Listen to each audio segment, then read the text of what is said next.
Assalamualaikum warahmatullahi wabarakatuh. Waalaikumsalam warahmatullahi wabarakatuh. Jadi dari beberapa paragraf yang menerangkan tentang najis yang dimabuk dan lain sebagainya, ini memang dari cabang pembahasan ini memang tadi secara panjang lebar sudah diterangkan, bukan cuma apa yang ada di teks ini, tapi juga hal-hal yang melatar belakangnya. Ini memang menjadi pemahaman yang lebih komprehensif dan menyeluruh. Memang ini menjadi kita lebih tahu. Nah, sebetulnya ada banyak hal yang ingin ditanyakan, karena di dalam keterangan-keterangan ini menyebut beberapa hal yang terkait dengan tokoh-tokoh ulama pada saat itu yang menjadi rujukan, seperti Imam Malik, Imam Daud, Imam Nawawi, ya, Al-Haromen, Imam siapa lagi, itu beserta dengan nama-nama kitab yang ditulisnya. Nah, ini seperti tadi bahwa kita kemudian seperti berkelana, seperti yang disampaikan, apa yang diterangkan di dalam kitab ini kan lebih banyak menerangkan tentang hal-hal yang ada di sono dan pada masa itu memangnya. Nah, untuk memahami secara lebih menyeluruh, memang kita juga jadi tertarik untuk tahu loh, ini imam ini siapa gitu, kemudian dia hidup pada masa siapa ini. Jadi mungkin untuk memberikan pemahaman itu akan lebih lebih komplit kalau kita juga mungkin sedikit diterangkan tentang para imam dan kitab-kitab yang ditulisnya dan yang menjadi rujukan itu, ya barangkali ya mungkin sedikit atau mungkin lebih banyak bisa dicoba kita diberi penjelasan tentang ini. Ini ada beberapa, memang banyak ini imamnya, ada beberapa imam dan ada beberapa kitab.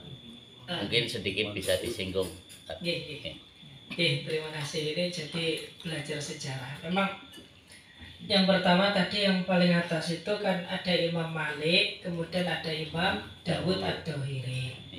Kalau Imam Malik itu adalah salah satu di antara imam madhab yang 4. Beliau wafat tahun 174 Hijriah.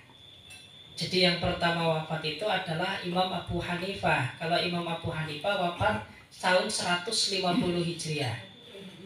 Nah, jadi wafat di mana dilahirkannya Imam Syafi'i. Kalau Imam Malik itu wafat tahun 174 Hijriah. Sehingga Imam Syafi'i itu pernah ngaji kepada Imam Malik, usia daripada Imam Syafi'i itu masih 9 tahun. Beliau membaca kitab Al-Muwatta. Jadi Imam Malik ini pendiri daripada madhab Malik, madhab Maliki. Kemudian salah satu kitab yang beliau tulis itu adalah kitab Al-Muwatta. Kitab Al-Muwatta itu berisi tentang hadis-hadis yang diriwayatkan daripada baginda Nabi Sallallahu Alaihi Wasallam. Sehingga madhab Maliki ini tendensi pada umumnya itu ya lebih kepada hadis daripada baginda Nabi. Sebab Imam Malik itu adalah seorang muhaddits. Makanya beliau sering sekali disebut dengan Imam Daril Hijrati. Beliau hidup di Madinatul Munawwarah. Bahkan ketika beliau membacakan kitab Al-Muwatta itu beliau membacakannya di Masjid Nabawi. Ya, jadi samping dekat dengan makam baginda Rasul Sallallahu Alaihi Wasallam. Dalam satu riwayat, ketika Imam Malik ditanya tentang sebuah hadis, lalu Imam Malik itu ragu apakah ini hadis berasal daripada Rasul atau tidak, maka Imam Malik itu minta istirahat sejenak. masuk ke kamarnya sholat 2 rakaat. Nanti setelah keluar dari kamarnya baru menyampaikan, oh ya betul, ini dari baginda Rasulullah Sallallahu Alaihi Wasallam. Ini kan levelnya level Imam Malik. Jadi kalau ketemu dengan Rasul itu cukup dengan sholat 2 rakaat itu bisa. Jangankan kelasnya Imam Malik, kelasnya ulama kekinian saja, sekelasnya Syekh Yasin bin Isa Al-Badani. Syekh Yasin bin Isa Al-Badani ini kan termasuk adalah guru daripada ini Profesor Sayyid Agil Husain Al-Munawwar. Jadi ketika Sayyid Agil itu kan kuliah di Ummul Qura, salah satu guru di dalam bidang hadisnya adalah Syekh Yasin bin Isa Al-Badani yang sering sekali disebut dengan Musnidud Dunya gitu kan. Nah, pernah ini Sayyid Agil itu menanyakan sebuah hadis yang memang beliau sudah cari di maktabah itu tidak ada. Ini cerita dari Sayyid Agil ini. Lalu ini pernah beliau sampaikannya ketika menyampaikan Mau'idhah Hasanah. Di saat itu sedang ada acara Khatmil Quran. Kebetulan di pondok saya itu, di pondok Al-Hikmah itu. Beliau cerita ini. Akhirnya beliau datang ke Syekh Yasin bin Isa Al-Badani menanyakan tentang hadis tersebut. Ya. Kalau dalam bahasa beliau menyampaikan itu, Syekh Yasin itu memanggil beliau kan Agil. Agil, ada apa kok kesini? Sudah lama kok tidak kesini? Akhirnya beliau mengatakan, saya itu sedang mencari kevalidan daripada hadis ini. Saya nyari di kitab hadis kok nggak menemu. Dijawab oleh Syekh Yasin, besok kamu kesini. Itu. Akhirnya besok setelah beliau menanyakan tentang satu hadis, lalu beliau datang ke Syekh Yasin lagi besok. Baru besoknya Syekh Yasin menjawab, iya betul, ini dari baginda Rasul Sallallahu Alaihi Wasallam. Meskipun orang mengatakan sanadnya ini dhaif, sanadnya tidak kuat, tapi betul ini adalah apa yang dikatakan oleh baginda Rasul Sallallahu Alaihi Wasallam. Konon Syekh Yasin itu kalau pengen melakukan keaslian atau pengen cari tahu hadis, beliau masuk ke dalam kamarnya sholat 2 rakaat dulu. Nanti malamnya mimpi bertemu dengan Rasul. Ini kelasnya Syekh Yasin. Artinya Syekh Yasin itu kan ulama abad kesini. Ya, tidak jauh dari kita. Apalagi kalau kelasnya Imam Malik. Ya, kalau kelasnya Imam Malik sholat langsung dapat jawaban. Kalau Syekh Yasin semalam dulu. Ya, ini namanya daripada Imam Malik. Jadi Imam Mudaril Hijrati, kepakaran beliau di hadis dan juga di dalam fikih, pendiri daripada madhab Malik. Beliau wafat tahun 174 Hijriah. Termasuk adalah guru daripada Imam Asy-Syafi'i. Beliau punya kitab namanya tadi Al-Muwatta. Al-Muwatta ini kitab di dalam hadis. Yang kitab ini pernah ditawarkan oleh Khalifah Harun Ar-Rasyid untuk menjadi standar umum ya, standar di dalam agama waktu itu. Tapi Imam Malik menolak. Kemudian yang kedua Imam Dawud Ad-Dhahiri. Imam Dawud Ad-Dhahiri itu terkenal sebagai orang yang memperkenalkan madhab Ad-Dhahiri. Jadi madhab Ad-Dhahiri ini adalah madhab yang memang berpegangan kepada dohir nas-nas Al-Quran, sehingga cara memahaminya secara tekstual ini namanya madhab Ad-Dhahiri. Imam Dawud Ad-Dhahiri. Jadi kalau misalkan Al-Quran, misalkan ini ketika berbicara tentang ayat puasa, faman kana minkum maridun aw ala safarin fa'iddatum min ayyamin ukhra. Kalau Imam Dawud Ad-Dhahiri memahami, kalau orang sedang atau di bulan Ramadan seseorang melakukan bepergian maka haram berpuasa. Tapi dia harus berbuka puasa lalu mengqadha di hari yang lain ketika dia tidak dalam keadaan bepergian atau tidak dalam keadaan sakit. Karena ayatnya kan faman kana minkum maridun aw ala safarin. Dan barang siapa di antara kalian dalam keadaan sakit atau dalam keadaan melakukan perjalanan fa'iddatum min ayyamin ukhra. Maka puasa Ramadannya itu tinggal dihitung dan diganti di hari yang lain. Jadi ketika bepergian harus makan. Ini menurut Imam Dawud Ad-Dhahiri. Jadi jenengan kalau bepergian jauh wajib mangan menurut Imam Dawud Ad-Dhahiri. Karena memang ini ya.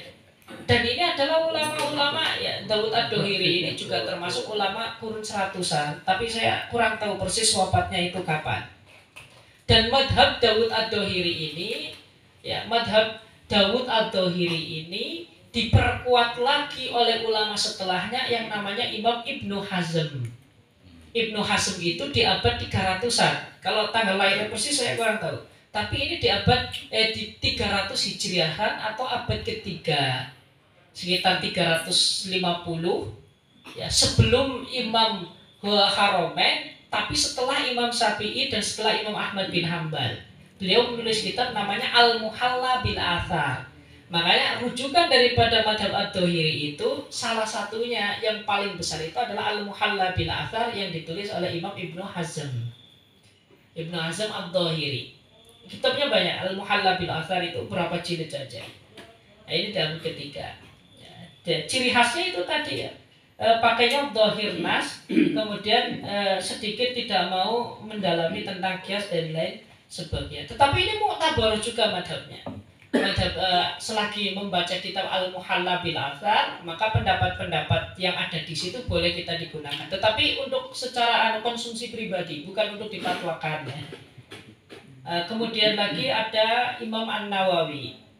Imam Nawawi itu wafat tahun 625, dalam satu riwayat 626 Hijriah. Jadi ini jauh. Kalau Imam Nawawi itu sudah jauh dari Imam Syafi'i. Jadi ini 626. Nah, ini wafat. Beliau termasuk adalah pembesar di dalam madhab Syafi'i, ulama yang yang mentarjih pendapat-pendapat yang ada di kalangan Syafi'iyah. Nah, beliau itu berarti generasinya setelah Imam Ar-Rafi'i. Kalau Imam Ar-Rafi'i itu sebelum tahun 624 ya, konon tahun 574, karena memang tidak dijelaskan secara persis tahun wafatnya Imam Ar-Rafi'i. Kalau Imam Nawawi tahun wafatnya memang dijelaskan. Wafat dalam usia 40 tahun, tetapi karangannya banyak sekali. Dan beliau itu termasuk adalah mujtahidut tarjih, orang yang bisa mentarjih pendapat-pendapat di antara imam madhab, sehingga pendapat Imam Syafi'i yang banyak sekali itu diambil satu pendapat yang kuat. Nah, maka dan ini menjadi rujukan di antara ulama-ulama setelahnya dari kalangan Syafi'iyah. Maka ulama-ulama dari kalangan Syafi'iyah biasanya akan selalu merujuk pendapat yang dikuatkan oleh Imam Syafi'i, oleh Imam An-Nawawi. Ya, tidak menguatkan pendapat sendiri, tetapi ini merujuknya kepada Imam Nawawi. Kemudian kitabnya diantaranya kitab Al-Majmu'. Al-Majmu' itu kitab yang ditulis oleh beliau untuk menyarahi kitab Al-Muhadzab. Kitab Al-Muhadzab itu yang ditulis oleh Al-Imam Abu Ishaq As-Sayruzi. Abu Ishaq As-Sayruzi itu wafatnya sekitar tahun 325-an. Nah, ini juga ulama yang pengarang kitab Al-Luma' dan sebagainya. Ini kemudian ada tahqiq juga, ini Syarhut Tanbih. Tanbih juga punya Imam Abu Ishaq As-Sayruzi juga sama. Kemudian ada Ibnu Naqib. Imam Ibnu Naqib itu kelasnya itu setelah Imam Nawawi, itu Ibnu Naqib. Ibnu Naqib, saya tidak tahu persis ini tentang Ibnu Naqib, tapi ini kelasnya setelah Imam Nawawi, sebagaimana Imam Al-Adra'i. Imam Al-Adra'i itu nanti sama seperti ini kurun-kurun ke-6. Tanggal wafatnya tidak tahu persis, tapi Al-Adra'i itu kurun ke-6. Beliau nanti sekelasnya dengan Tajuddin As-Subki, Taqiyuddin As-Suki, Jalaluddin As-Suyuti. Ini kurun ke-6 dan kudu Ibnu Rib'ah itu. Kemudian nanti Al-Mutawalli juga. Ini ulama-ulama setelah. Dan ini masuknya adalah mujtahidnya adalah mujtahidul fatwa yang memang paham betul di dalam urusan fikihnya Imam Nanawi, fikihnya Imam Syafi'i, tetapi dia tidak membuat hukum yang baru. Hanya saja menyampaikan ini loh hukum yang disampaikan ulama terdahulu. Jadi ada kelasnya Ibnu Rib'ah. Nanti setelah ini kan ada generasinya Ibnu Hajar Al-Haytami, Khatib Asy-Syirbini, lalu generasi ke-800 Hijriahan itu ada Al-Imam Syekhul Islam Zakaria Al-Ansori, itu semacam itu. Itu sedikit tentang ulama-ulama yang ada di ini. Kemudian ada Indal Imam Al-Haramain atau Imam Al-Juwaini. Imam Al-Haramain atau Imam Al-Juwaini itu adalah guru daripada Imam Al-Ghazali. Beliau ulama kurun ke-500-an, 525. Sebab Imam Ghazali itu kan 400-an, 46 berapa loh Pak? Sebab Imam Ghazali itu wafat 505. Jadi kalau Imam Ghazali itu pengarang kitab Ihya Ulumuddin itu wafat tahun 505 Hijriah. Sedangkan Al-Imam atau Imam Haramain Imam Juwaini itu adalah guru daripada Imam Ghazali, termasuk guru di dalam ilmu usul fiqh dan juga guru spiritualnya Imam Ghazali. Yang termasuk mengarahkan Imam Ghazali untuk mendalami sufi itu adalah Imam Haramain. Ya, jadi Imam Haramain itu Imam Al-Juwaini. Kepakarannya beliau itu sebenarnya di usul fiqh, sehingga Imam Ghazali itu ketika berguru kepada Imam Haramain itu banyak mengarang kitab di dalam bidang usul fiqh, sampai ada kitab Syifaul Ghalil ya di dalam masalah di Masalikil Qiyas wa Ta'lil, dan juga beliau mengarang kitab Al-Mustasfa fi Ilmil Usul. Ini karena memang dipengaruhi oleh Imam Al-Haramain. Sampai pada akhirnya Imam Ghazali itu meninggalkan dunia itu semua. Jadi Imam Ghazali itu memang ngalimnya luar biasa. Karena saking ngalimnya banyak karangannya.